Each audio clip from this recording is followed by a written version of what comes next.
आज मेरे साथ आहिल और जीनत जुड़े हैं। जीनत आपने कल भी देखी थी, जीनत आपके साथ लाइव जुड़ी थी। और जीनत, अच्छा, तो जीनत आज हमारे साथ फिर जुड़ी है। और जीनत आपके साथ कौन है? अच्छा, पहले अपना इंट्रोडक्शन दे दो दोनों। My name is Zina Fatima, class first, class second. My school name, Mother's Pride High School, Kishtwar.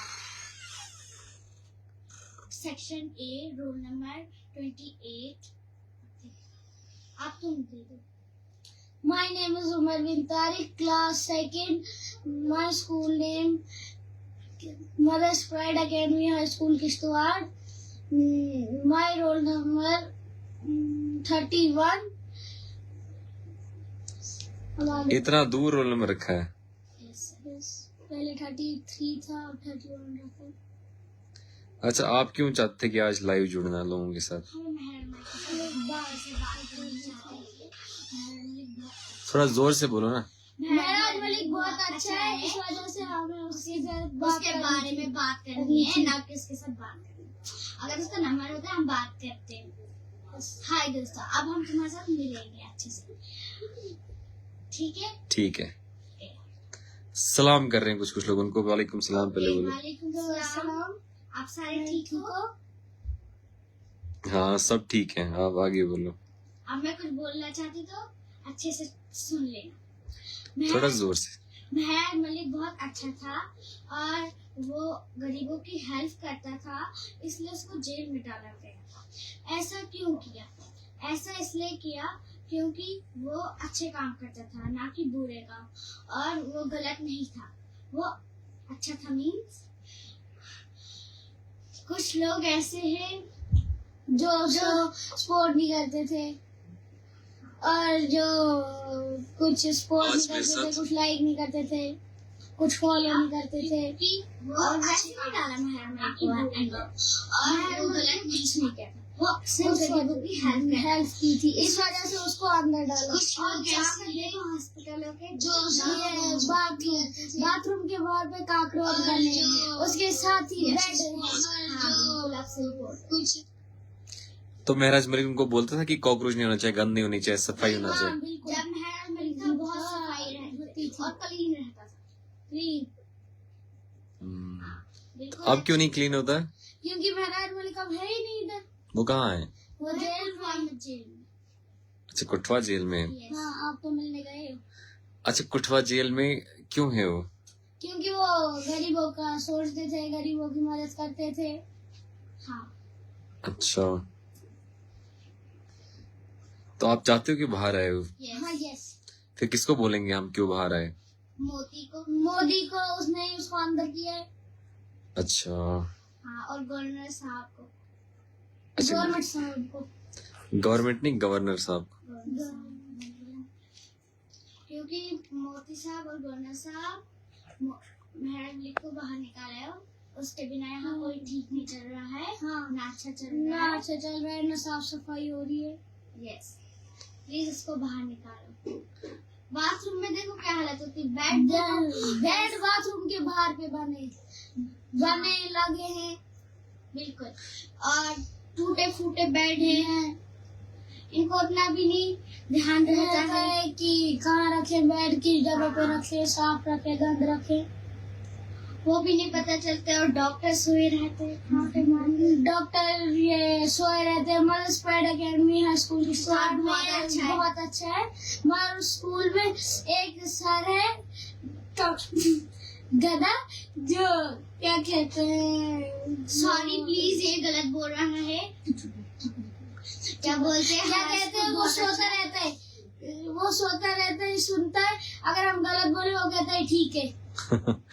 अच्छा, बहुत अच्छा है, बिल्कुल झूठ बोल रहा है। हमारी टीचर्स बहुत अच्छा पढ़ाती है, इसलिए हम इतना पढ़ रहे हैं, वरना हम नहीं पढ़ सकते थे, और हमें तब भी थोड़ा सा आ रहा है। हमारा दूसरी टीचर। अच्छा, हॉस्पिटल किश्तवाड़ में कितनी बार गए हॉस्पिटल? बस मैं बहुत बार गई, मैं 20-15 बार गई, और गरीबों की हेल्प भी नहीं करते डॉक्टर्स, तो उनको बात की तनख्वाह मिलती है। यस, सही बात बोल रही है जीनत। जीनत, आप कितनी बार गई हो उस हॉस्पिटल? मैं बहुत बार गई हूँ, 1000 बार गई हूँ। तो साफ सफाई होती है कि नहीं? बिल्कुल नहीं रहती थी। जब मेहर मलिक थी बहुत अच्छी सफाई रहती थी, ना कॉकरोच थे, ना कोई कीड़े मकोड़े थे, ना स्पाइडरमैन थे। बहुत गंद रहती है आजकल उधर हॉस्पिटल में।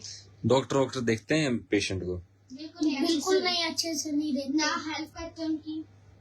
सिर्फ Last- पैसे लेते हैं, सिर्फ पैसे लेते हैं, सिर्फ पैसों पे ही चल रही है। लास्ट टाइम किसके साथ गए थे हॉस्पिटल? लास्ट टाइम मैं अपनी मॉम के साथ गई थी। तो क्या एक्सपीरियंस किया वहाँ पे? आपको डॉक्टर आए थे जल्दी देखने? नो, जब आपके मामू शाह आए थे तब वो जल्दी से आ गए थे। अच्छा, आपके मामू को डरते हैं?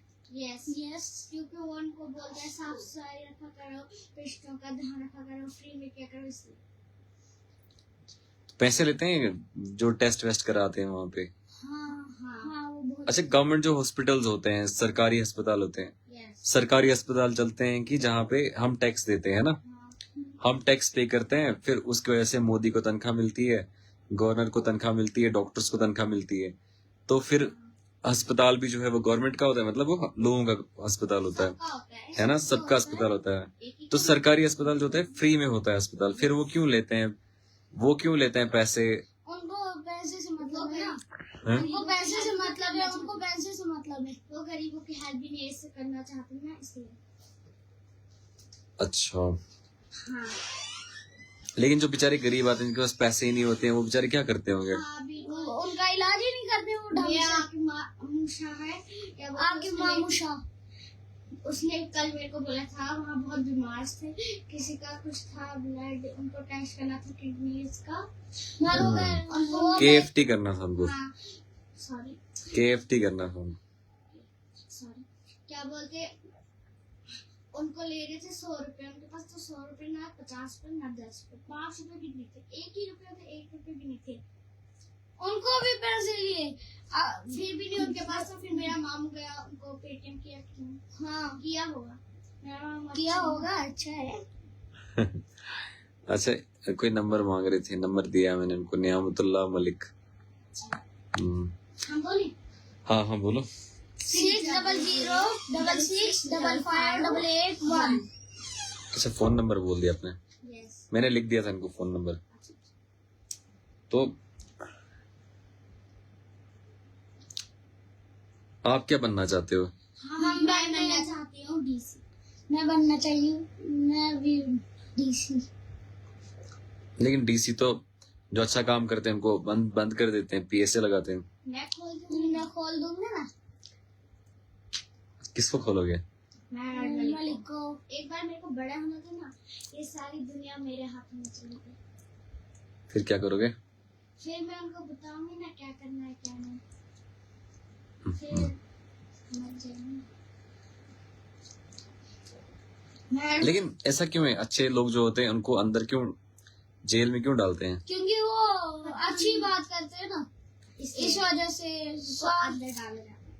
इसका मतलब ऑफिसर ही करप्ट होते हैं। घंटे थे उधर, मेहर मलिक ने उधर आवाज उठाई तो उसको अंदर कर दिया, PSA लगाया। और बंदर भी बेचारे को पता नहीं कब अंदर कर देंगे। बंदर भी क्या बोलते हैं, सड़कों पे जाता है, बोलते देखो अड्डे डिजिटल अड्डा। हाँ, ये है डिजिटल अड्डा, इसमें इतना बड़ा खड्डा। उसने गड्ढा था उधर, परसों हुई मौत हुई होगी शायद।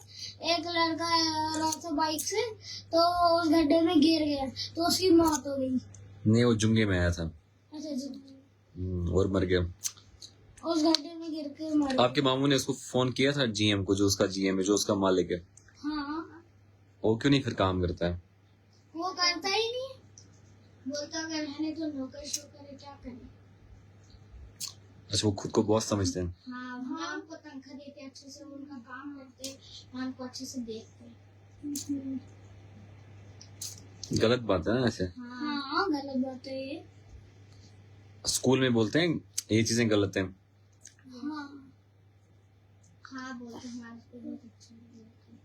फिर वो जो ऑफिसर है, जो खड्डे वाला ऑफिसर जिसको खड्डा बनाना है, वो क्यों नहीं बनाता है खड्डा? उसने स्कूल में नहीं पढ़ा होगा? मतलब उसने पढ़ाई नहीं की है? पढ़ाई तो की है बहुत सारी। मगर पैसे ही जब नहीं देंगे तो क्या खड्डा करेगा वो बंद। पुलिस वाले ही ज्यादा पैसे लेते हैं। हाँ,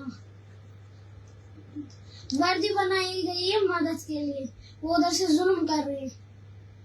अच्छा,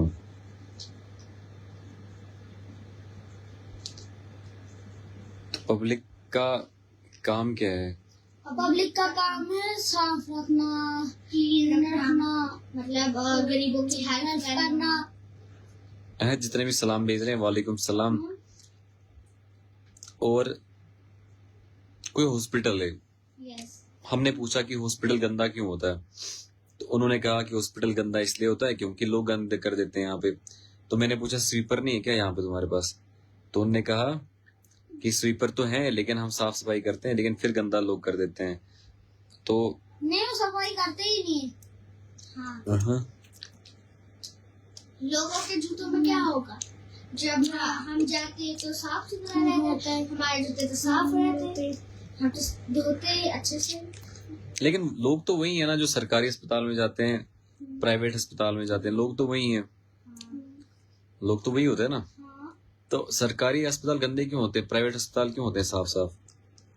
क्योंकि उधर प्राइवेट हॉस्पिटल में कोई जाता नहीं है दादा, और जिसका कुछ करना पड़ता है इमरजेंसी। मुझे लगता है प्राइवेट हॉस्पिटल से साफ होते हैं क्योंकि वहां लोग एफिशिएंटली काम करते हैं, डॉक्टर्स भी अच्छे से काम करते हैं। अब जैसे क्लिनिक पे जाएंगे वहां अच्छे से देखते हैं कि सरकारी अस्पताल में अच्छा देखते हैं? अस्पताल में अच्छे से देखते हैं डॉक्टर की, क्लिनिक पे देखते हैं?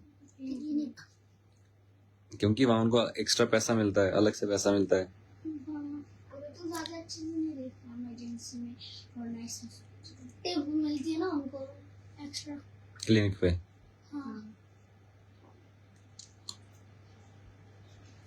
गवर्नमेंट को तो हम इतना टैक्स पे कर रहे हैं और हम कहते हैं इंडिया इतना ज्यादा पैसे वाला है, लेकिन फिर इतना ज्यादा क्यों प्रॉब्लम्स हैं इंडिया में?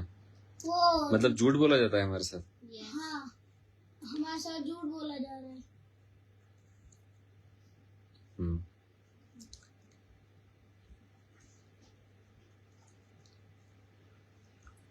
और क्या बोलना चाहोगे मोदी को और गवर्नर को? मेहरान मलिक को छोड़ दें बस। मेहरान मलिक के बिना यहाँ सफाई नहीं हो रही है, और ट्रीज काटते जाते हैं जिसमें ऑक्सीजन मिल रहा है, मगर वो काट रहे हैं तो हमें ऑक्सीजन क्या मिलेगा? हाँ, और बहुत सारे लोग मर गए इसकी वजह से। हाँ, ट्री को मत काटिए, ट्री को पानी डालिए, अच्छे से उसको ताकत दीजिए। गरीबों को पैसा भी नहीं मिलता है, सरकार गरीबों को पैसा भी नहीं देती है। सरकार जी उनको किसी काम में लगा दो, किसी ऑफिस में, या टीचर जो बड़ा होगा उनको लगा दो कहीं काम पे, गरीबों की हेल्प करा दो और उनको टिप भी दे दो। अच्छा, तो ये थे आहिल और जीनत जो आपसे जुड़ना चाहते थे आज। आप जानते हैं कि हम कंटिन्यूअसली मैं पर्सनली विजिट करता रहता हूँ हॉस्पिटल या कोई भी सरकारी इंस्टीट्यूशन हो, पर्सनली मैं ट्राई करता हूँ कि मैं विजिट करूँ। तो हम बार बार यही देखते हैं कि सरकारी अस्पताल तो हैं, सरकारी इंस्टीट्यूशंस तो हैं, लेकिन इन सरकारी इंस्टीट्यूशंस में जो बेसिक फैसिलिटीज होनी चाहिए, जो बेसिक नेसेसिटीज होती हैं, वो अवेलेबल नहीं है। और वहीं पे हमारी केंद्र में सरकार हो या यहाँ पे गवर्नर की सरकार हो, दोनों जगह हम देख रहे हैं किस तरीके से हमारे मेडिकल कॉलेजेस बंद किए जा रहे हैं। इसके अलावा हमारे मेडिकल कॉलेजेस बंद किए जाते हैं, नरेगा बंद कर रहे हैं, नरेगा बंद कर दिया है, और इसके साथ में जहां से भी आम आदमी को बड़ी जगहों से जहां से लाभ मिल रहा था वो स्कीमें बंद कर रहे हैं। तो आप खुद ही देखिए किस तरीके से एक आम आदमी पे जुल्म हो रहा है, किस तरीके से एक आम आदमी सफर कर रहा है, किस तरीके से एक आम आदमी अभी भी जो भारत 1947 से पहले जो भारतवर्ष था उसी तरीके से जो सफेद चमड़ी वाले लोग थे उनकी जुल्म के पंजे के नीचे थे, वैसे ही आज के टाइम पे भी, इस टाइम पे भी एक आम आदमी फिर जुल्म के उस पंजे के नीचे है। बस फर्क इतना है कि तब जुल्म करने वाले अंग्रेज होते थे, लेकिन आज जुल्म करने वाले अपने ही भारतीय हैं, अपने ही लोग हैं जो आज हम पे जुल्म कर रहे हैं। लेकिन अनफॉर्चुनेट पार्ट ये है कि आज तक 1947 के बाद, जब से हम भारत आजाद हुआ, वहीं पे चाइना हमारे 2 साल बाद आजाद हुआ, और चाइना का लेवल देख लो क्या है, चाइना का गांव गांव देखो कितना डेवलप्ड है, मेट्रोपॉलिटन बन चुका है गांव गांव। लेकिन यहाँ के गांव हमारे हैं, अभी तक सड़कें नहीं है, हमारे गांव में अभी तक बेसिक फैसिलिटीज नहीं है, हमारे गांव में अभी तक पीने के लिए पानी नहीं है, हमारे गांव में बिजली नहीं है, हमारे गांव में सड़कें नहीं है, हमारे यहाँ गांव में स्कूल्स नहीं है। अब हमारे बच्चे पढ़ने जाएं तो जाएं कहाँ? लेकिन अगर पढ़ लिख लिया उन्होंने, और यहाँ से पढ़ लिख के अगर वो कहीं जगह पहुंचते भी हैं तो वहां पे मेडिकल कॉलेजेस बंद हो जाते हैं। शुक्रिया शुक्रिया जो कमेंट कर रहे हैं, शुक्रिया। और बोलना है कुछ? क्या बोलना है? बोलना है कुछ? बोलो। जो भी हमारे मामू ने बोला वो बिल्कुल ठीक है, और उसने बहुत अच्छे से कहा। उसकी बातों का यकीन जो नहीं कर रहा है, हाँ, जिसको समझ नहीं आ रहा है, हम जिस बात में आप बोल सकते हो हिंदी या उर्दू में या इंग्लिश में समझाए मेरा मामू, तो आप बोल दीजिए जिसको समझ अच्छा है या बुरा है। हाँ बिल्कुल, आप बोल दो। आपको क्या लगता है, मामू अच्छा है बुरा है? अच्छा है, और अच्छा बोलता भी है, अच्छा बोल रहा है। तो हम आपके साथ डिस्कस कर रहे थे, हमारे बच्चे ये हमारे भारत का फ्यूचर है। तो भारत का फ्यूचर ये देख रहा है इस टाइम की अनएम्प्लॉयमेंट रेज पे है। मुझे बच्चे ये कह रहे थे कि भारत में जहां पे अनएम्प्लॉयमेंट रेज हो रहा है 8% से, वहीं पे जम्मू कश्मीर में अनएम्प्लॉयमेंट 25% से रेज हो रहा है। तो आम आदमी के लिए, जो आम आदमी टैक्स पे कर रहा है, उसको बेवकूफ बनाया जाता है जल शक्ति के नाम पे, उसको बेवकूफ बनाया जाता है नरेगा के नाम पे, उसको बेवकूफ बनाया जाता है सोशल सेक्टर और सेंट्रली स्पॉन्सर्ड स्कीम्स के द्वारा, उसको बेवकूफ बनाया जाता है। एक आम आदमी जो गरीब बंदा है उसको अंत्योदय नहीं मिल रहा है, लेकिन वहीं पे एक दलाल होगा, किसी एमएलए का, किसी दलाल होगा, कोई किसी ब्यूरोक्रेट का, तो उसको वहां पे उस बंदे को वहां पे राशन कार्ड जो है अंत्योदय दिया जाएगा। और एक आम आदमी को, गरीब आदमी को अभी भी सफर करना पड़ता है। एक आम आदमी के लिए अभी भी आसाइशें नहीं है, एक आम आदमी को अभी भी जीने के जो अधिकार होते हैं वो भी अभी तक उसके पास नहीं है। और इन द मीन टाइम आप देखिए, एक गरीब बेचारा पिसता जा रहा है, जुल्म की चक्की में पिसता जा रहा है, लेकिन उस गरीब की कोई नहीं देखता है, उसकी गरीब की कोई सुनता नहीं है। उस गरीब के लिए कोई दुनिया में किसी ऐसा चीज नहीं है जो वो सुने। आपने देखा होगा, बहुत सारे लोग आते हैं कि हमें एमएलए बना दो, रोते हैं जिस टाइम पे उनको एमएलए बनना होता है, उस टाइम पे रोते हैं, लोगों को रो के बोलते हैं कि एक बार मुझे एमएलए बना दो। और बाद में पता चलता है जो एमएलए बना था उसने लोन निकाला था, लोन की चुकती करने के लिए, लोन को चुकता करने के लिए, लोन और जो डेट था उसको चुकाने के लिए, लोन को भरने के लिए उसने इलेक्शन लड़ा। और उसके जो ठेके कुछ बंद हुए थे, उन ठेकों को खोलने के लिए उसको एमएलए बनना था, पावर चाहिए था उसका, क्योंकि उसके ठेके बंद हुए थे, उसके नॉन कंप्लायंस बार बार आ रहा था, तो उसके सब धंधे बंद हो गए थे। और जब उसको गरीब फोन करता है और गरीब ये गुहार लगाता है कि जनाब मेरा घर जल गया, तो वहां से ये कहता है कि मैंने थोड़ी तेरा घर जलाया। और अभी एडमिनिस्ट्रेशन एक नया प्रोपेगेंडा चला रही है कि अगर तुम आकिब शाह को बोलोगे कि ये काम करो, वो काम करो, उसको बोलोगे तो हम तुम्हारा काम नहीं करेंगे। तो ये आवाज दबाने की कोशिश कर रहे हैं, ये एक हक की आवाज जो है गरीब को बेवकूफ बना रहे हैं कि गरीब को फिर जुल्म की चक्की में पीसा जाए और वो गरीब जो है वो हक की बात न करे। मुझे पता है कि मेरा काम बड़ी जगहों पे रुकता है और रुका जाएगा, क्योंकि ये चाहेंगे मुझे डैमेज करना, लेकिन इनको पता नहीं है कि जितना तुम जुल्म को दबाओगे, जितना तुम इंसाफ को दबाओगे, जितना तुम एक इंसान को दबाओगे, उतना इंसाफ जागेगा, उतना उतना इंसाफ अरूज पे चले जाएगा।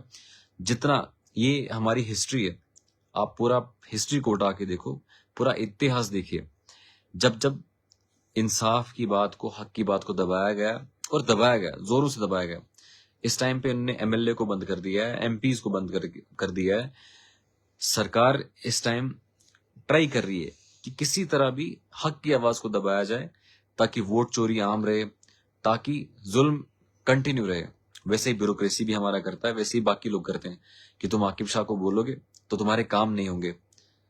तो आप खुद ही सोचिए, खुद ही अंदाजा लगाइए, अगर कोई हक की बात कर रहा है, उसको ये कहा जाता है, उसके आदमियों को ये कहा जाता है, उसके लोगों को, और किया भी गया। एक बंदे का हाजिरी कैंसिल किया गया, उसका अटेंडेंस नरेगा पे बंद किया गया, और उसको बोला गया कि तूने आकिब शाह को बोला था, इसलिए तुम्हारी हाजिरी बंद कर रहा हूं। इस तरीके से ये लोग चल रहे हैं, इस तरीके से ये सिस्टम चला रहे हैं। लेकिन अनकरीब ये सिस्टम खत्म हो जाएगा, जब तक ना आम आदमी जागेगा। आम आदमी जब तक ना अपने इंसाफ की बात करेगा, अपने हक की बात करेगा, तब तक उसकी कोई सुनने वाला नहीं है। उसको भी समझना चाहिए कि उसके लिए उसको डिमांड करना चाहिए, स्कूल, अपने बच्चे के लिए स्कूल डिमांड करना चाहिए, अपने खुद के लिए, अपनी जनरेशन के लिए उसको अस्पताल का डिमांड करना चाहिए। तो जब तक नहीं ये चीजें होंगी तब तक तो मुश्किल है, तब तक एक आम आदमी को अपना हक नहीं मिलेगा। आज हमारी कुछ मीटिंग्स हैं, मीटिंग्स के बाद हम आपके साथ फिर जुड़ेंगे लाइव में कल। तब तक के लिए सलाम, ठीक है ना? अब कर लें खत्म लाइव? हाँ ठीक है, करो।